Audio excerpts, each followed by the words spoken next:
Hello, welcome to the last little bit of physical chemistry. Luckily, this last topic is actually fairly easy. There's no real new information in it that you haven't seen before, honestly. Just maybe a reapplication of it. So let's first talk about equilibrium. All right. So we're talking about the Gibbs energy of a reaction, right? So this reaction Gibbs energy is going to be the change in Gibbs energy with respect to the change in the quote unquote extent of the reaction, right?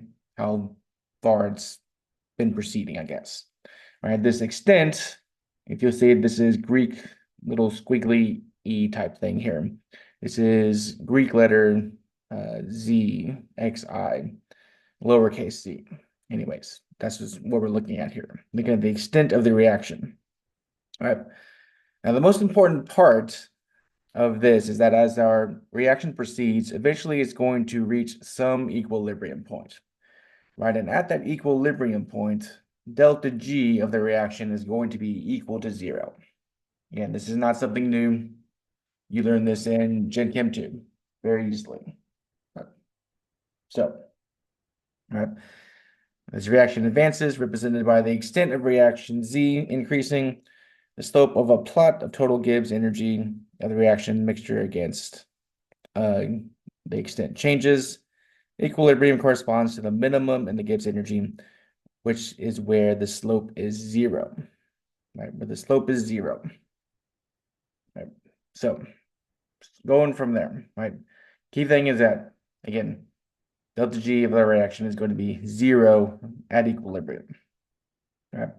Now, if delta G is positive, right, the reaction is called endergonic, right? Endergonic means delta G is positive, right? And our reverse reaction is going to be spontaneous. Or another way of saying it, the forward reaction is going to be non-spontaneous, right?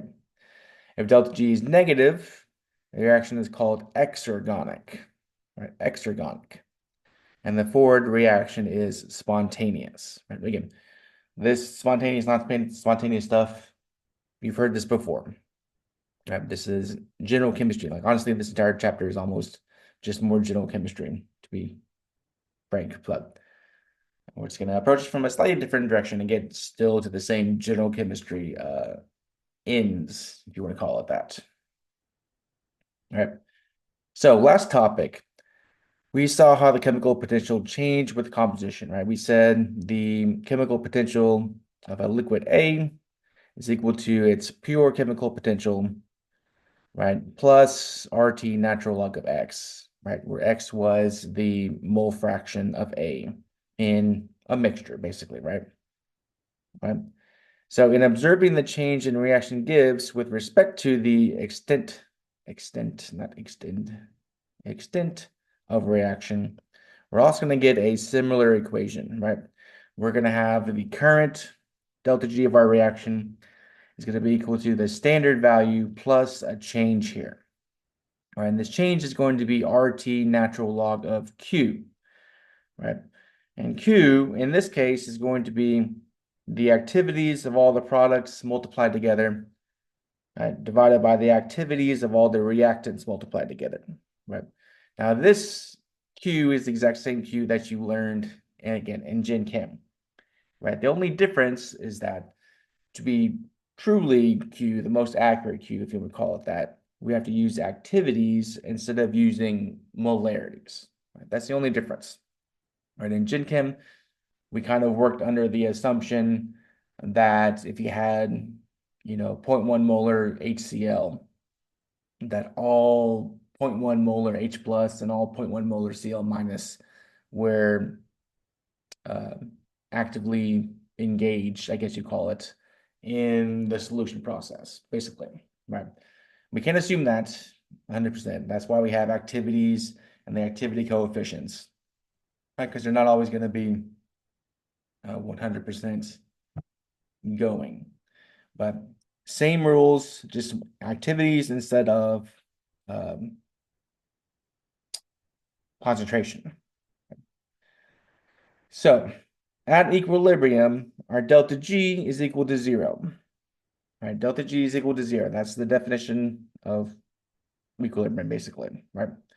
And so delta G naught, the standard value, is equal to negative RT natural log of K, right? And notice this was Q, right? But since we're at equilibrium, Q becomes K, right? So K is equilibrium constant at any given set of conditions and has the same dimensions as Q, which is technically none, right? This is something, if you never thought about it, we'll get to this. I'll come back to this just to give an example, something you never thought about or noticed very much at all when it comes to Gen Chem. We kind of just completely skimmed over it, right? But it'll make a little bit more sense now. Now, formally, the definition of K is going to be K is equal to, in this case, this pi, right? So like sigma equals the sum, right? Pi is going to equal the product, right? So it's a product of all the activities of each component, right? Raised to their stoichiometric coefficient, right? So if you had CH4 plus O2, CO2, and H2O, right? And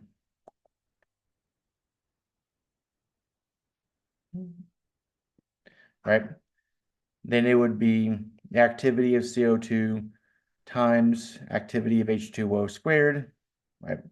Divided by the activity of methane times the activity of O2 squared, right? Same basic idea, just with activities, right? So writing the equilibrium expression should be just as easy as it was in Gen Chem, right? We have 2A plus B making 3C plus D, right? Then our K value is going to be C cubed times D over A squared times B, right? Very, very normal, right? And in Gen Chem, we use concentration, right? These all the little brackets, remember, mean concentration, right? Which is really just an approximation for the activity of a component, right? We just worked under Gen Chem, assuming the activity for everything was 1, or the activity coefficient for everything was 1, right? And so they were equal, basically, right? But for electrolyte solutions, what we've seen at the end of last chapter is that their coefficient can be significantly smaller than 1, right? Especially for strong electrolytes, right? And so the difference between the concentration and the activity can be much greater.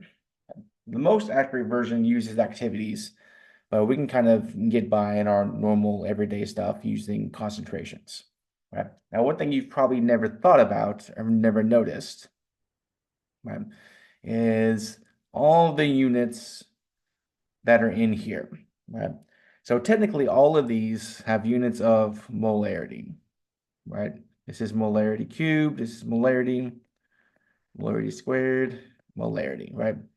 If you were to figure out the units of K from this, right, these would cancel out, right? You would end up with units of molarity, right?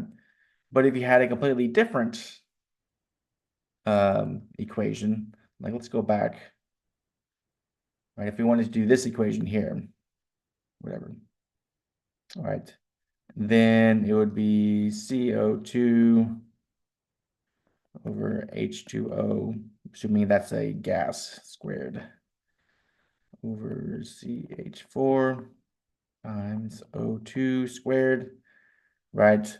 This K would have no units because it would be molarity, molarity squared, molarity, molarity squared, right? All the units would cancel out. We'd be left with nothing, right? And you never really notice this in terms of Gen Chem because we just totally glossed over this, right? The K with units you're maybe thinking of is K for kinetics, right? The little k in kinetics had units, but this one never did. We just kind of glossed over it. Like technically the units don't cancel out here. They don't make any sense. All right, well, that's because it's actually going to be the activities that we're talking about, right? All of our activities, none of our activities have dimensions at all, right? None of our activities have any dimensions.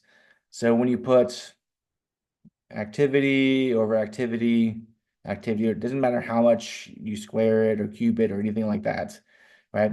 They're all dimensionless, and so the K you get is always going to be dimensionless, right? Always going to be dimensionless. So just a fun little note in there. That's something you don't think about at all in terms of Gen Chem. You just take it for face value, kind of go with that. All right, so trying to use this, right? One reaction has a Gibbs reaction energy of negative 200 kilojoules per mole, while another is positive 30 kilojoules per mole, right? Both at 300 K. Right? What is the ratio of the equilibrium constants at 300 K?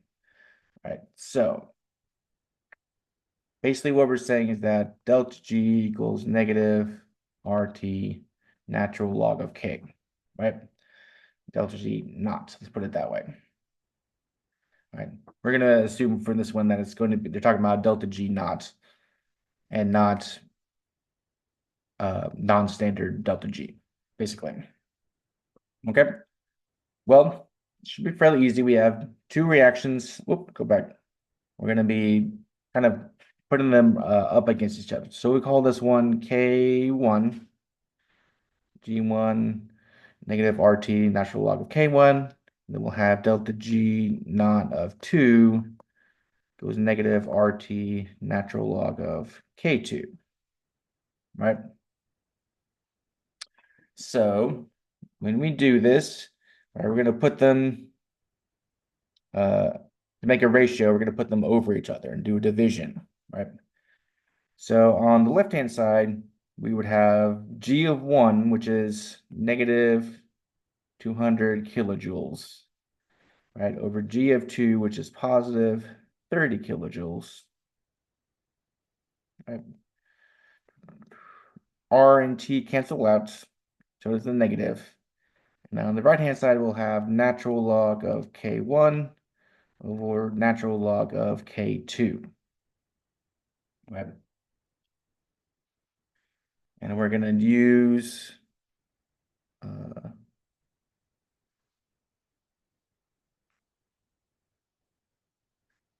little bit of math here, right? If it's natural log over natural log, then that is the same thing as having natural log of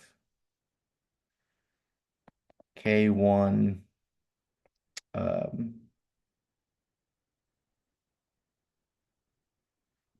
to the 1 over K2 power. You know, that's kind of a messy way of doing it. Let's do it a slightly different way, right? Let's do it a slightly different way. That's kind of a messy way of doing it. So what we're going to do instead, right? These are much simpler versions, right? Let's just use these versions, solve for the K's, and then do a ratio, right? So the top one will do negative 200,000 joules, right? R is still 8.314, right? T is going to be 300, right? Natural log of K1. The bottom one will be positive 30,000 joules, negative 8.314 times 300 times the natural log of K2. Now, doing a little bit of math here, right? If we do negative 200,000, right, divided by negative 8.314, then divided by 300, right? E to that answer means that our K1 is going to be 6.67 times 10 to the 34th. Right, 6.67 times 10 to the 34th. All right, on the bottom one, we're going to have 30,000 divided by negative 8.314, right, divided by 300, right? E to that answer is going to be, put in an extra parentheses.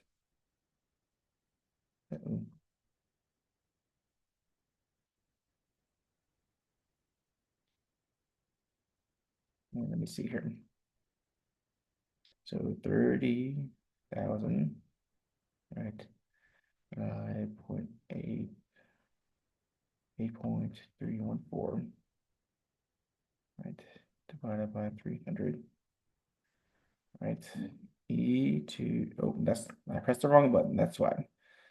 I was doing the natural log instead of the um, E button. There we go. K2 is going to be 5.97 times 10 to the negative 6, right? So the ratio of equilibrium constants, we'll do K1 over K2, going to be quite the large number, right? 6.67 E negative or EB positive 34, all right, divided by 5.97 E negative 6 gets us a ratio of 1.11 times 10 to the 40th power, right? And that, it does make sense, right? Because again, this is positive, so it doesn't spontaneously happen, right? It doesn't spontaneously happen, so it's going to have a very low value for K. This negative 200 kilojoules is quite a large value, right?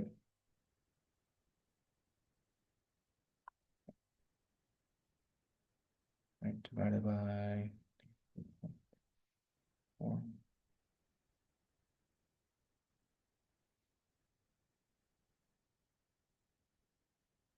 Right, yes. It's going to be quite a large value. Like normally our delta G's are somewhere in the around like 2 digits at most, like 10 or 20 or something like that. 200 is quite a large value, so that wouldn't make sense, right? Right. Now, technically we have different units when we use different values for K when we have different units. Okay? We can use K, or you can have concentration, molality, partial pressure, or activity in these K equations.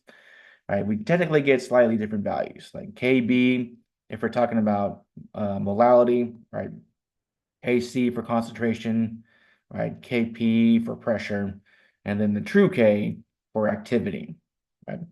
But the only conversion we actually need to know to go from one to another, right, involves gas phase reactions, right? So in gas phase reactions, we can convert between partial pressure, K from partial pressure, and K from concentration using this little formula here, right?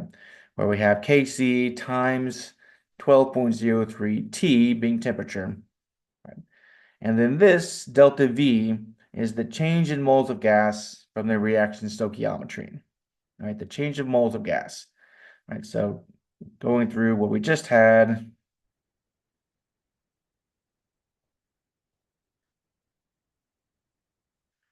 right? If these are all gases, right?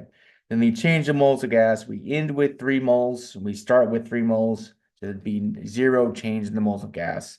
So Kc and Kp would be equal, right? They'd be equal, because anything to the 0 power is 1, right? So in that case, they would be equal. But going from there, right? The equilibrium pressure of H2 gas over solid uranium and UH3 at 500 K is 139 pascals. Calculate the standard Gibbs energy of formation for UH3. So first thing we want to do when we're looking at this question is write our balanced chemical equation, right? This is the energy of formation for UH3. So we have uranium, which is a solid, right, combining with H2 gas to make UH3. And this is going to be a solid too, I believe. Yes. All right, that's also going to be a solid. All right. And we got to balance this equation. We'll balance the equation by using a fractional coefficient just to make it a little bit easier on us, I guess. All right. So going from this, all right, we need our standard Gibbs energy of formation for UH3. Now, luckily, because of the way this is written, right?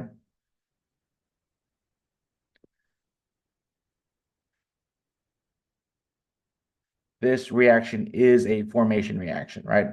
We're starting from the elements and we're combining them to make 1 mole of the compound. That is a formation reaction, right? So we can use delta G of our reaction, right, is going to be equal to negative RT natural log of K, right? Because we're at equilibrium, right? Now, from there, we're trying to find delta G. We know what R is. We know what T is, right? We just need to figure out what our K constant is going to be, right? So if we think about our K expression, right? Normally it would be UH3 over U times H2 to the 3/2 power. All right, well, we have to remember for solids and pure liquids, write better. Our activity is going to be 1, right? And so in this case, if we were writing in terms of concentration or whatever you want to put in here, let me take off the concentration things just to make it a little bit better, slightly more correct. Right. Our activity is going to be 1 for solids and pure liquids, right? So in reality, the expression for this is going to be 1 over just H2 to the 3/2, right? H2 to the 3/2. Now, we need, since this is just plain K, and we are given partial pressure, we need to be able to figure out what the activity is at that given moment, right?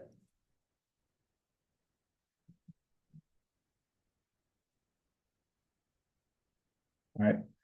So if we remember from last time or last topic, right, definition of activity is the partial pressure over the pure partial pressure, right? So we know the partial pressure is going to be 139 pascals, right?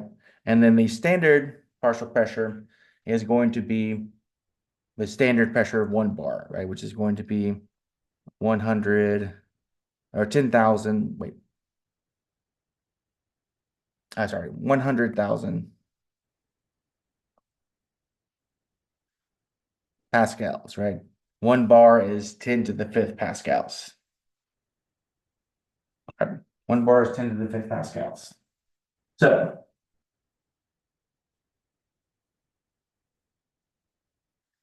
going from that, all right, we can start substituting things in. Our delta G of R will be negative times 8.314, temperature of 500 Kelvin, and then the natural log of inside our thing is going to be 1 over, right, our activity, if we do it, is 139 divided by 100,000, right, which is 1 bar, just in pascals, right? 1.39 times 10 to the -3rd to the 3/2 power. Right?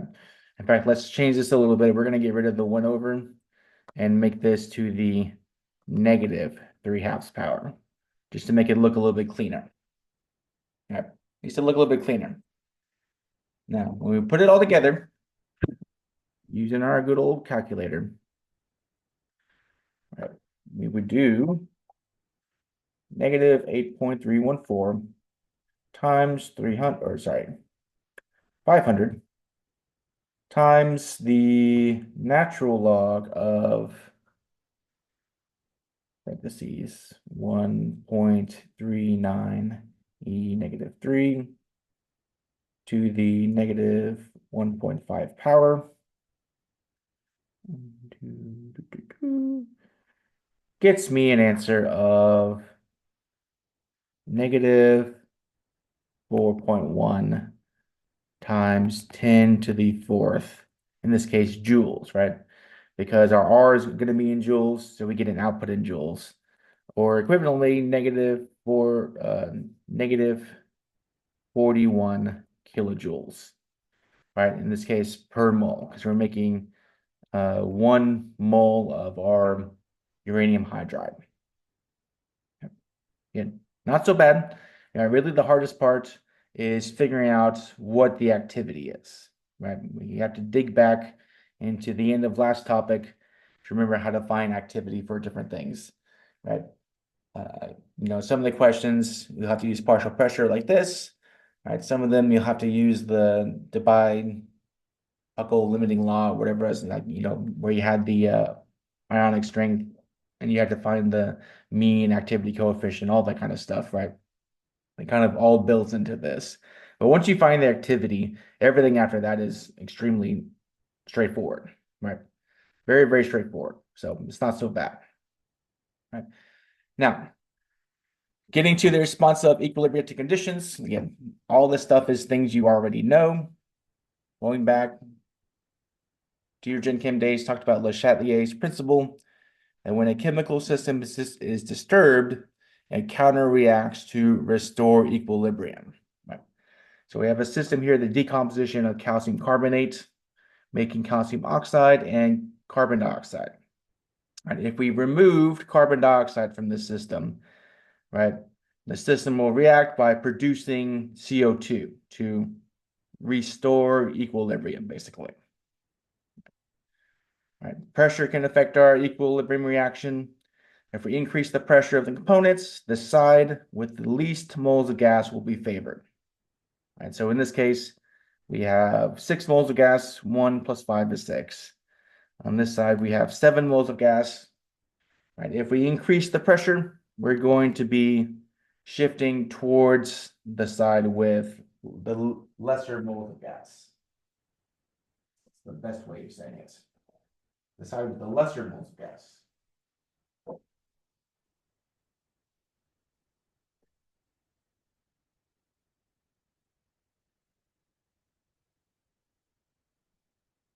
Anyways, pretty straightforward. And inert gases don't have any effect, right? Because they're not changing the pressures of these other gases, right? They're changing the total pressure, but not the pressures of the component gases, right? For temperature, right, we know that systems that release heat are exothermic, systems that absorb heat are endothermic. Another way we could talk about this is that exothermic reactions produce heat, while endothermic reactions require heat or use heat. So if we think of an equation here that has phosphorus trichloride plus chlorine gas, making phosphorus pentachloride, right? If it has a enthalpy value of negative 111, right? Negative, that means exothermic, that means it's producing heat. Right? So in a lot of ways, we could use the same thought process that we have here on this, right? That where if we add heat to this system, we would expect to shift away from whatever we're adding, right? If we cool this system down and remove heat, you would expect to shift towards, creating more products in this case, right? Because heat is a product, in a way you can think about it. Now, to make it a little bit more mathematical, for what we care, right? What we can see from this is that if we start with our delta G naught negative RT natural log of K, right? Rearrange it a little bit, get K on one side, everything else on the other side. Right, we have natural log of K, delta G naught over negative RT, right? If we differentiate both sides with regards to temperature, right, with regards to temperature, because we're trying to figure out how K changes with temperature, right? So on the left-hand side, we would have natural log of K over dt, right? The right-hand side, we're going to take out R because it's a constant, right? And then we would have delta G over T dt, right? See what we did there? We just took delta G over T, we made it its own particular thing, and then did dt beneath that. Right? Oh, and then we need D. There we go. Can't forget about all the little D's, right?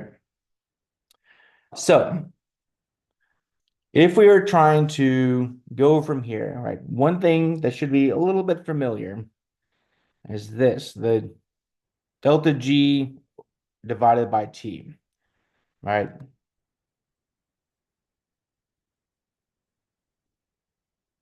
Right. We can substitute the Gibbs-Helmholtz equation in for this, right?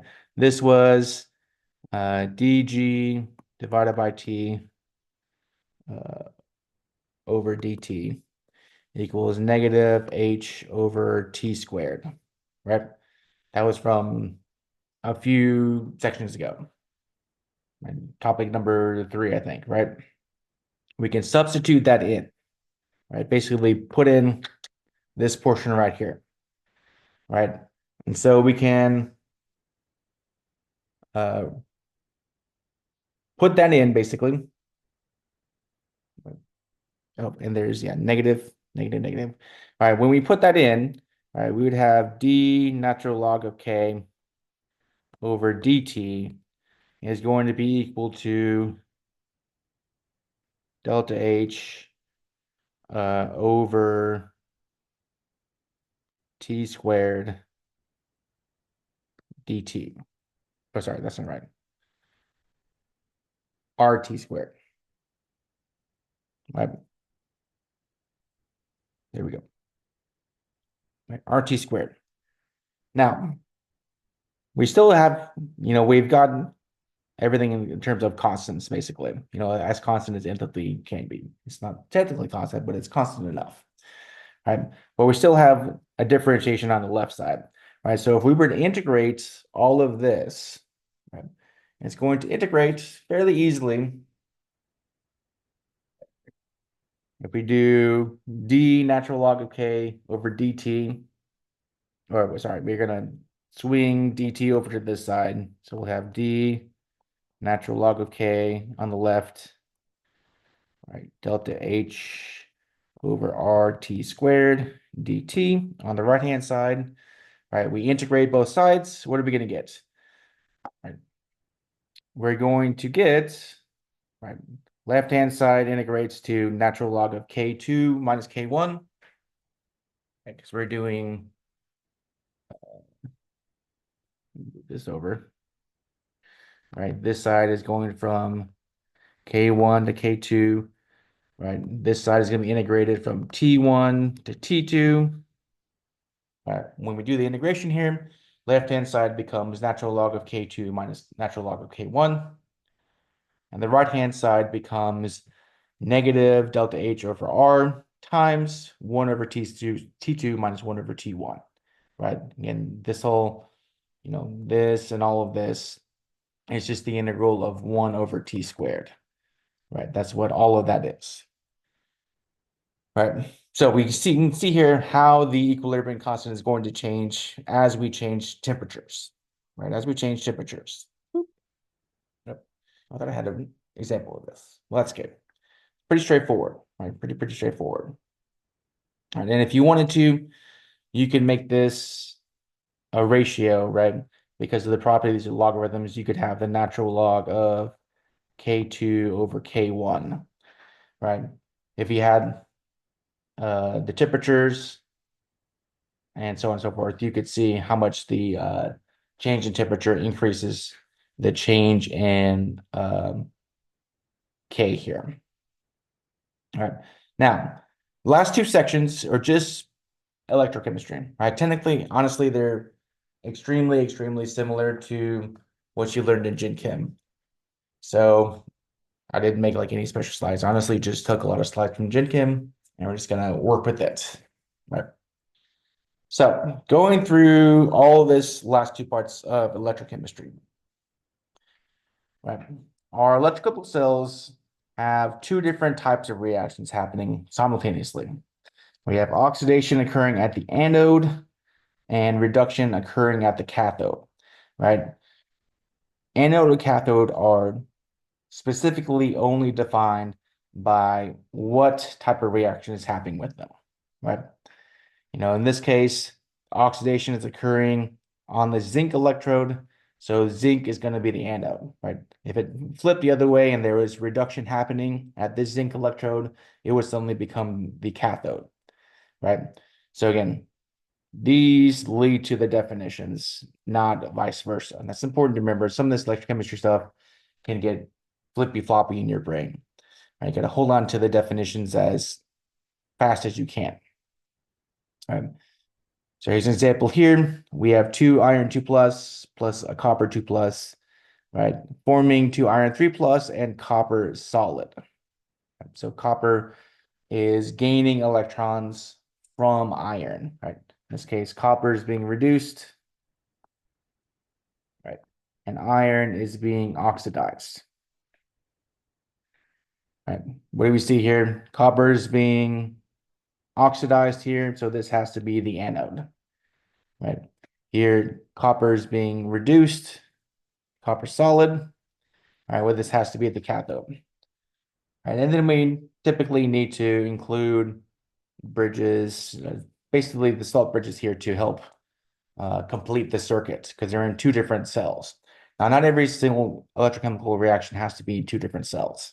Right? They can happen in the same cell. Just depends on how you want to use it, basically. Right? It depends how you want to use it and how fast kinetically it's going to go. Right? But anyways, that's how we'd use it. Now instead of writing reactions or drawing cells every single time, we're going to use a shorthand notation to describe the setup of a cell. All right, so if we're looking at this cell here, right, we have nickel solid forming nickel 2 plus, releasing two electrons. So this is the oxidation, right? This is the anode. Right, over here we have H plus gaining electrons, becoming H2 gas. Right, this is going to be the cathode. Right, well, we're going to shorthand this oxidation reaction by saying our nickel is going to nickel 2 plus. We can kind of think of this line here as the same thing as the little equilibrium arrows down here, right? The same exact thing, right? Nickel goes to nickel 2 plus, right? For the reduction, we have H plus going to H2 gas, right? H plus going to H2 gas. We don't need the coefficients for this because we're just writing what's happening, not the super specifics, right? And this is happening on platinum, right? So in this case, the anode is nickel solid, right? And so when it's both the anode and a reactant, we don't double write it, we just single write it. But over here, right, hydrogen gas can't be an electrode because it's gas, right? So the actual electrode here is the platinum. So the reduction is H plus to H2 on a platinum electrode. And when we put them together, we just separate the two halves. And sometimes our book will call them left and right. All right, by two lines, just to keep them separate, right? Just to keep them separate. Okay. So in this case, we'd have nickel being oxidized, a proton being reduced, on a platinum cathode, and nickel anode. Right. Just writing it kind of all out from there. Now, all of our cells in every redox reaction is going to have a potential associated with it. All right, the standard to which the other potentials are measured is going to be the standard hydrogen electrode. Right, so this goes back, if you think about it, to the activities of our ions. Right, how we can't separate positive from negative, right? Same thing when it comes to all these potentials. We can't just separate one part from another because they have to happen at the same time. And so we index them against some standard equation here, which is going to be the H plus being reduced to H2 gas. Right? And this standard value is when H plus concentration is 1 molar and the hydrogen gas is at 1 atmosphere. Right? Just very, very, very standard. Right? That's the index that we do everything against. Right? Now, when we write these standard potentials, just out of convention, not out of anything super meaningful, right? We always write them for the reduction of the species, right? Even if that particular thing is not very common at all. We always write it for the reduction of the species, right? The oxidation reaction is going to be the same magnitude of potential, but the opposite sign, right? So when we look at this for this potential scale, one thing I always like to point out here is if you get confused about what positive means, what negative means, right? It's always really useful to go back to one of these standard potential charts or tables and look at what reactions are happening here. All right, so if we look down here at the very, very bottom, we have lithium plus gaining an electron to become lithium solid. Right. Now, there's one thing we should know about our group 1 metals, right? Is that none of them want to have that electron, right? They all want to be +1 charges, right? Because then they have the same electron configuration as their backwards noble gas, right? So lithium does not want to gain an electron, right? It wants to be positive and not neutral. Right, and we see this represented here with a negative voltage, right? So negative voltage means do not want reduction, right? If we look up here, F2 gaining 2 electrons to become F minuses, right? Well, F minus has a full valence shell. That's exactly what it wants to be, right? So positive means we do want reduction, right? Positive means we do want our reduction to happen, right?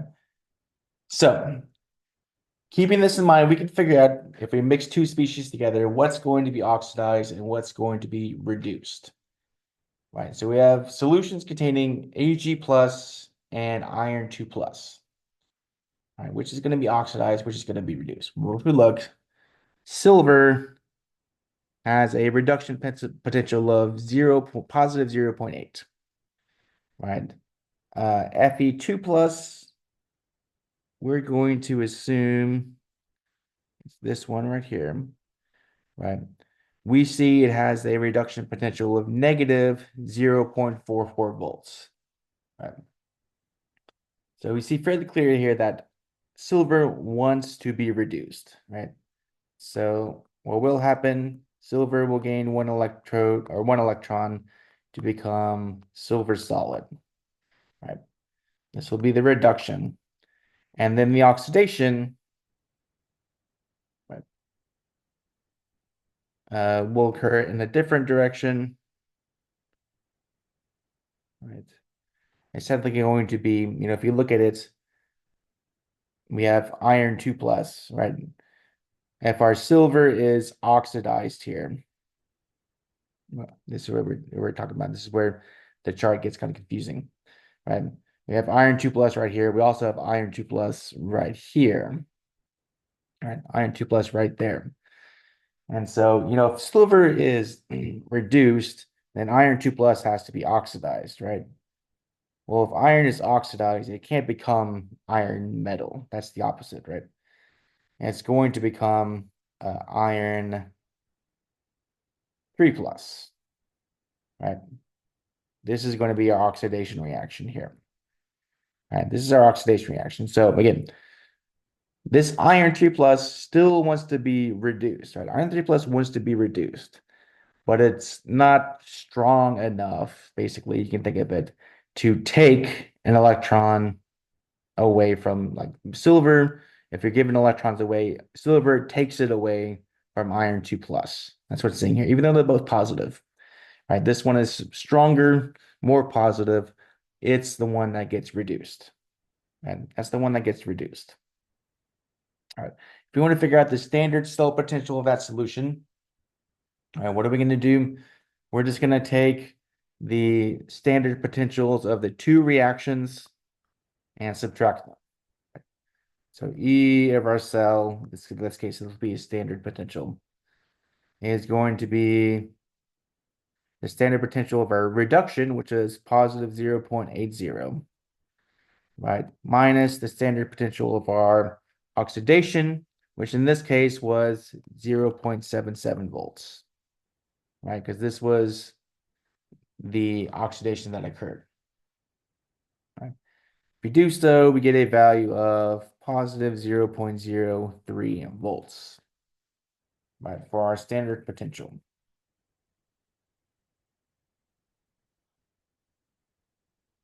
Right, now one thing you can do that helps you a little bit, right? Sometimes people get confused about what thing to do, right? One thing I kind of like to do, which I think is useful, is I like to think of it in terms of the actual chemical equations, right? So Ag plus one electron making Ag solid, right? That has potential of positive 0.80 volts, right? For the oxidation here, we have Fe2 plus making Fe3 plus, right? Well, that is the flip of this reaction, right? It's the flip of this reaction. And so since we flip the reaction, we would expect that to have a negative 0.77 volt potential, right?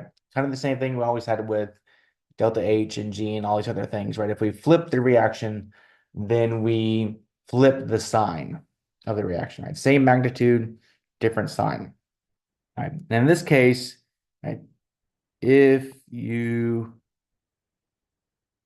flip oxidation, then you can do E cell being E of reduction plus E of oxidation, right? To me, this makes a little more sense because then I could see like chemically what's happening here, right? You just have to make sure to flip the sign from 0.77 to negative 0.77. Otherwise, it wouldn't work, right?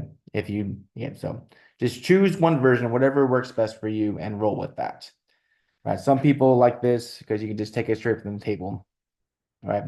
Some people like this because then you actually have to think about what's going on and you can use things like read the table differently, basically. But whatever works for you, right? Just do it correctly, right? Anyways, I'll go from there. Right. With cell potentials, we have galvanic cells, which are going to be spontaneous. We have electrolytic cells, which are going to be non-spontaneous. Right. And if we have a galvanic cell with a positive cell potential, right? Positive wants to happen, just like in our standard potentials, right? Positive wants to happen. Yeah, the energy is released and harnessed as work. So whenever this happens, we're talking about a change in the Gibbs energy of that particular system. All right, now our elliptical work is going to be moving charge over a potential. All right, Q times V. I think in our actual PChem book, they use a slightly different version. Ooh, what is it? Let me see.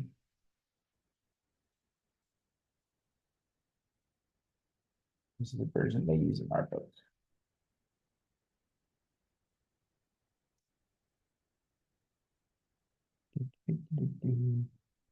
Well, I can't remember what the version in our book is, but it's basically the same thing. If you could look at the units, it's the exact same units. It's just different variables. That's all. They give different variables for it.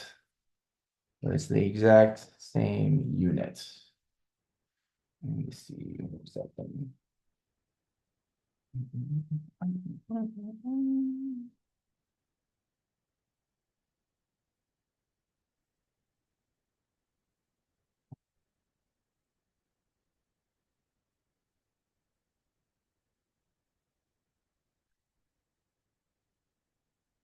Right. Here it is.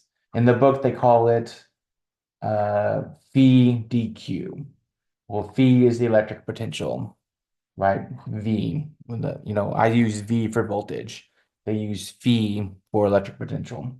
And then Q is going to be the charge. Big Q or little q, doesn't really matter. Right, same difference. So anyways, what we're going to have here, this work, the joules, is the potential, or sorry, the charge over the potential. All right, now our charge passed in the cell is going to be N, which is the number of electrons in our reaction, times F, which is Faraday's constants. Faraday's constant times our cell potential. Right? Negative NF times our cell potential. Right. And the negative here is just to make our signs all sort of match up. Right. Because if we have positive potential, that means it's spontaneous. Well, spontaneous G is negative G, right? So this negative here is just to make everything match up in terms of formalism. All right. So, for instance, delta G is equal to negative NFE at all conditions. Okay. Using the system from earlier, right? What is going to be the free energy, right? So we use the same system from here, this one right here, right? We know the cell potential is 0.03 volts, right? That makes it fairly easy. So delta G negative, right? If we look back at our equation here, we have one electron being passed back and forth. All right, so for this particular cell, N is going to be 1. Right, N is going to be 1. All right. Our Faraday's constant is going to be 9.648 times 10 to the fourth. So it's 9.648 times 10 to the fourth. Right. And then our cell potential we figured out previously was 0.03 volts, positive 0.03 volts. All right. Easy peasy, figuring it out from here. What are we going to get? We are going to get negative 1 times 96480 times 0.03. Gets me a delta G value of negative 2.89 times 10 to the third, right? Or negative 2.89 kilojoules. Right. Pretty straightforward, right? Very, very straightforward. Even again, this is taken from Gen Chem, but even in the PChem versions of it, it's very, very straightforward, right? Always the problem is going to be getting your E cell correct. This is the most critical part of it. All right, most critical part of it. Otherwise, you're going to be getting things wrong. Now, for every cell, just like every reaction, there's going to be some equilibrium where E of our cell is going to reach a minimum, right? Just like our Gibbs free energy, right? If we look at this, right? If our, go back, Gibbs free energy is 0, then by definition, our cell potential always also has to be 0. That's the only way to mathematically make it work, right?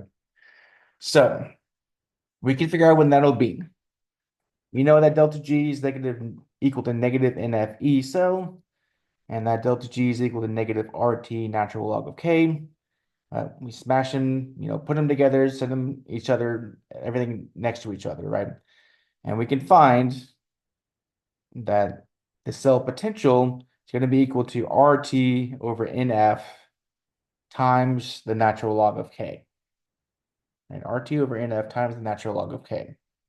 And if you rearrange it all, right, K is equal to E to the NFE, excuse me, over RT, right? If you rearrange everything, that's how you would get it, right?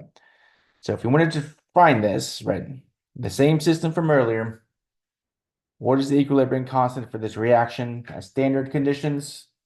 Right, in this case, standard conditions are going to be um,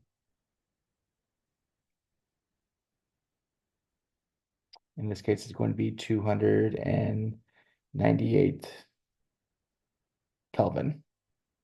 Right, that's what standard conditions are going to meet under this particular question. Right. Well, we'll start with the better looking equation, right? E cell, E naught is equal to RT over NF times the natural log of K. I like using this one better because I hate putting E with all this other stuff up there. It just annoys me a lot. But anyways, so our cell potential is still 0.03 volts.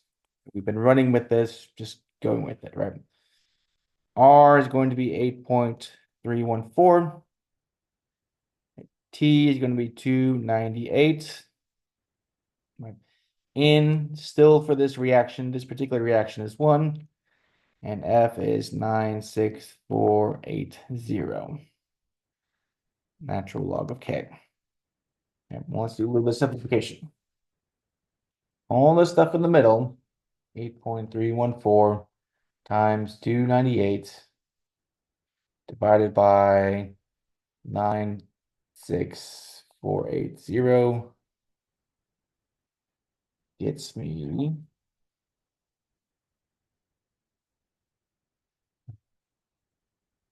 2.57 times 10 to the negative second.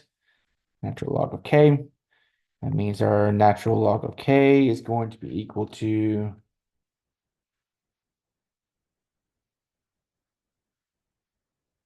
1.168, right? Which means that our K value is going to be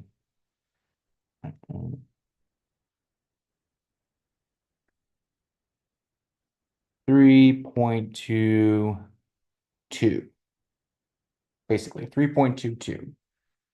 Right. Now, in this case, in this particular um, version here, this K is like the true K, like the activity K, and not a concentration K or a KP or anything else like that. Just the true plain normal K. Right. So again, pretty easy. Right. Again, this chapter is actually pretty easy, kind of surprisingly. Now we can relate all these things, delta G, E of our cell, and K, through these three different equations. Right. One big things to keep in mind, right, is definitions of the way things are going. So if our delta G is negative, we're spontaneous, right? Spontaneous also means E of our cell is positive and K is going to be greater than 1. Right? If delta G is positive, that's non-spontaneous, right? That means E is going to be negative and K is going to be less than 1. And if we're at an equilibrium, G and E are 0 and K is at 1. And keep these little things in mind. That'll help you keep track of all your signs, your positives and negatives, basically. As long as they all work together, then your answers will start to make a lot more sense. All right. Now, the last little bit to talk about is going to be the Nernst equation, which is when we have an electrochemical cell not at standard conditions. All right. We know that the potential of a cell reaches 0 as it goes towards equilibrium, and that the free energy is also going to be 0 at equilibrium. Right. So what we're going to see, again, you've seen something like this, very, very similar. Right. If we were to, if we were going to go back even just a little bit, right? Let's go back a little bit to the last section. right? We started the very beginning of this topic, right, with this, right? Delta G of reaction equals delta G naught plus RT natural log of Q, right? Well, if we keep that,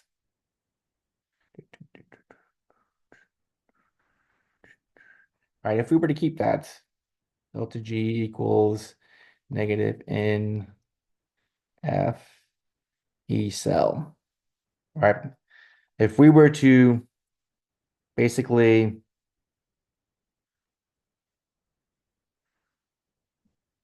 uh, plug this in,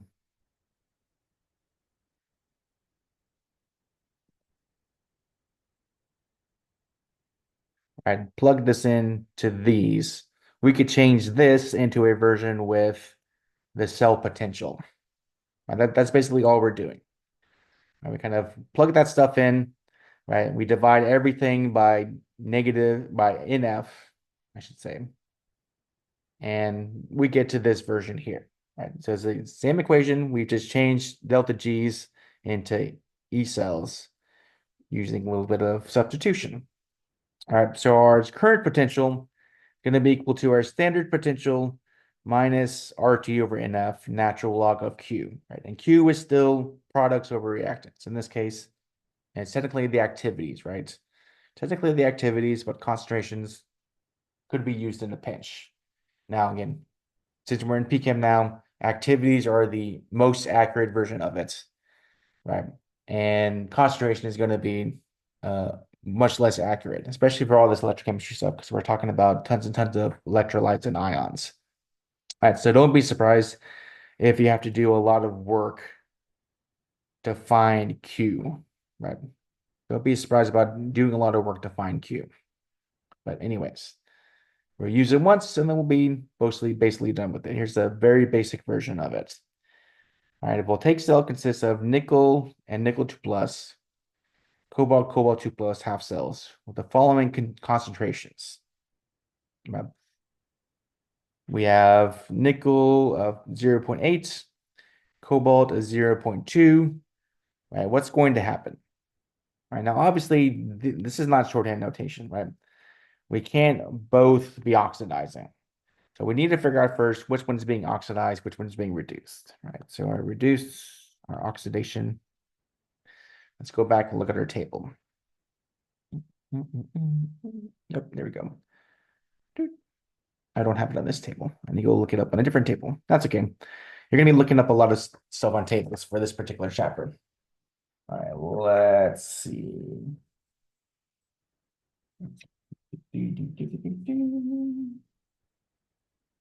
Look it up in the back of the book.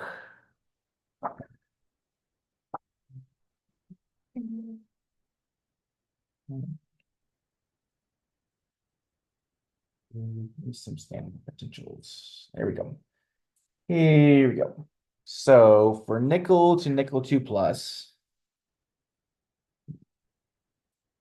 this has a potential of negative 0.23. The reduction has a potential of negative 0.23. For cobalt, let's see, cobalt 2 plus gaining 2 electrons is negative 0.28. Right, that reduction is negative 0.28. Right, so neither one of them really like it, right? So in this case, again, even though they're both negative, the most positive one is going to be reduced, right? So we would expect to see nickel 2 plus gaining 2 electrons to become nickel solid with a potential of negative 0. Can't even see because of the stupid thing on the way. Negative 0.23 volts. Right. And for the oxidation, we would expect cobalt to become cobalt 2 plus, 2 electrons, right? And that potential is going to be positive 0.28 volts, right? Because we flipped the equation. We're going to flip the E here. You can, I like doing it this way. To me, it makes a lot of sense, but whatever way is going to work for you, right? So the standard cell potential is going to be our reduction, negative 0.23, right? I like to do plus the oxidation, 0.28.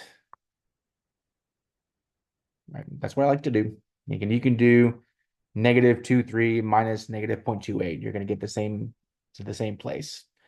All right, that cell potential is going to be 0.05 volts. All right, that's our standard cell potential, right? Because these are standard from tables, not standard. All right, our E cell is going to be our standard potential minus RT NF natural log of Q. All right. Current potential is 0.05 volts. Right, R is still 8.314 times 298, standard temperature if it's not given. All right, our number of electrons in this particular equation is going to be 2 electrons being passed back and forth. Faraday's constant is still 96480. Right? And for our Q, right, again, this is where writing out the reactions is going to be important. Right? For our products are going to be cobalt 2 plus, right? Nickel solid is as an activity 1, so it drops out. Right? And our reactants are going to be nickel 2 plus, right? Because again, cobalt solid has an activity of 1, it drops out. And all of this is going to be 0.2 divided by 0.8. Right? That's how we're going to substitute this stuff in. And once we do that, it's just going to be a bunch of number crunching. All right, so 0.05 minus 8.314 times 298 divided by 2 times 96480, right, times the natural log of 0.2 divided by 0.8. Put it all together. Okay, we get a standard potential, or sorry, look back, current potential of 6.5, or sorry, 6.78 times 10 to the negative second volts, right? So we're getting pretty close to equilibrium here, basically. Right, we're getting pretty close to equilibrium. Right? And that's all she wrote, right? That's all we really need to do with this Nernst equation. Again, not a super complicated chapter, just really more of the same of what you've seen. So let me know if you need any help. Right. Again, it shouldn't be too bad, but good luck.